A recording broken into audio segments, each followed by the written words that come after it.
So a few years ago, I read a wonderful book by Dan and Chip Heath called Made to Stick.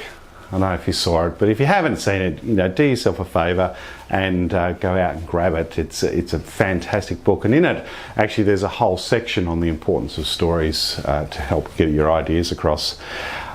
After they put that book out, I was on their email list, and they sent a little extra resource. In fact, they had put out a call to teachers who had actually and trying to find stories of teachers doing really interesting things in terms of their practice. And one of the stories really struck me, and this is the one I wanted to share. It was about I think a first year university course on graphic design. And if you remember back going to university, that first year you're sort of piling into the lecture theatre. And in this case, it wasn't a lecture theatre, it was just a flat sort of room, like very much the lectures I did in my geography degree.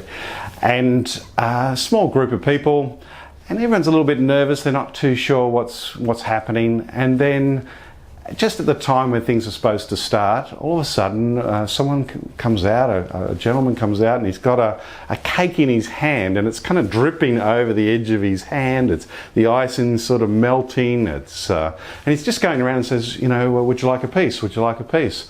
And of course, no one wants to touch this cake, right? They don't even give it a second look. Anyway, he disappears out the back, and moments later, out he comes, and this time with silver service trolley, cake on a little doily with a little cake sort of dish there, a server, some plates, and he's going around, he's taking out slices and offering them on the plate. Would you like a piece of cake? And a little splayed on the side, and of course people started taking the cake, right? Next thing you know, all the cake is gone, all the students are eating cake, and of course he's the teacher, and he just says to all his students, see, presentation matters, right? And I heard that story and I thought, oh, that's lovely, it really makes that point. But let me just say this, that you can tell that story, which is, a nice little story to tell about making that point, or you could do something similar, right? Something in your own workplace where the first instance you show it doesn't look great, and you're trying to get people's feedback, and then you create the beautiful version, just to sort of see what impact that has, right? So use it as a story, or use it as an inspiration for something you might be able to do in your organisation.